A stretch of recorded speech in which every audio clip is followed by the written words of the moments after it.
Bismillahirrahmanirrahim. Alhamdulillahi rabbil alamin.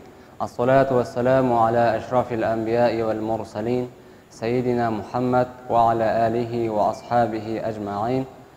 Thumma amma ba'd. Assalamu alaikum wa rahmatullahi wa barakatuh.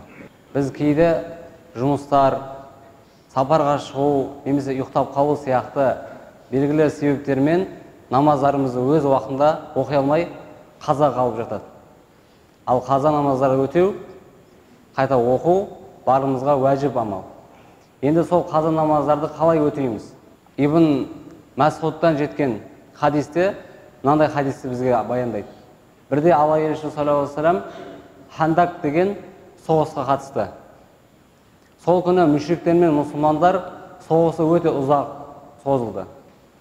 Тіпті түннің 1:30-на дейін соғыс ұзақтады, созылды.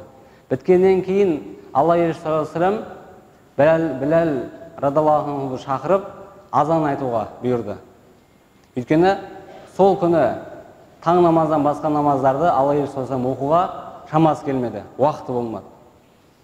Сонда Біләл азан айтқаннан кейін Алла елшісі саллаллаху алейхи ва саллям ең алғаш 5 намазды, қамат айтып 2 намазды, қамат айтып ақшам намазды, соңында қамат айтып құптан намазын оқыды. Яғни Алла елшісі саллаллаху алейхи ва саллям сол күні 4 намазын өз уақытында оқи алмады. Мінеки осы хадиске қарайтын болсақ, қаза намаздарын әуелі ең баста қаза намаздарын оқып, соңында уақыты кірген намазын Алла елшісі саллаллаху алейхи ва саллям оқыды. Мінеки Ханафи мазхабында мынандай осындай хадистерді қорыта келе мынандай шешім айтады.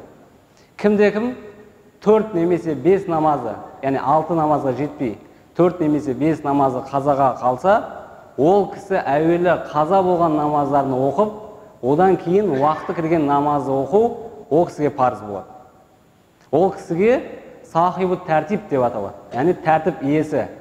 Ондай адам бірінші қаза намаздарын өтемей егер уақыты кірген намазын оқыса, қайта қазасын оқып, соңында уақыт кірген намазын қайта оқуы міндет болады ол кісілерге. Ал мына 3 жағдай егер кімде-кім орнын алса, кімде, ол кезде реттілікті сақтамауға болады дейді. Бірінші жағдай, кімде-кімнің намазы 6 намаздан артық болып, намазы қаза қалса. Яғни сіздің біздің намазыңыз егер 6 намаздан асып кетсе, қаза болған намаздарыңыз, ол кезде сіздің қалауыңыз бар. Қаласаңыз бірінші уақыты кірген намазды оқи аласыз, артынан қаза намазын оқисыз. Немесе бірінші қазаны оқып, соңынан уақыт кірген намазды сіз оқи аласыз. Бұл бірінші шарты. Екінші шарты, сіз уақыт қысқа болып, уақыт кірген намаз шығып кететін жағдай болатын болса. Мысалы, 5 намазын сіз кеші оқыдыңыз, шамалы уақыт бар асыр намазы кіріп кетуге. Демек сіз қазаны оқитын болсаңыз, 2 намаз кіріп кететін болса, онда дереу сіз бірінші қаза емес, уақыты кірген намаз оқуыңыз керек болады. Сіз сахиб тәртіп болсаңыз да. Бұл екінші жағдай. Уақыт қысқа болса. Үшінші, сіз сахиб тәртіп бола тұра, бірақ сіз ұмытып кетсеңіз қаза намазыңыздың бар екенін.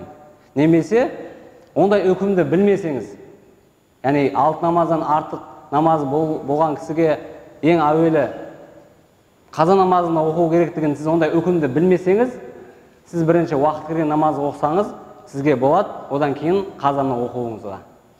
Яғни осы 3 жағдайда кімде болса, ол кісіге қалау бар, әуелі қазасын оқыса да, немесе уақыт кірген намазын оқып, кейін қазасын оқуға да ол кісінің қалау еркіндігі бар. Мінеки Ханафи мазхабында осындай 3 жағдай ескеріледі, ал 6 намаздан төмен 4 немесе 5 намазы қаза болған кісіге міндетті түрде бірінші қазасын оқып, сосын уақыт кірген намазы оқу міндет болады.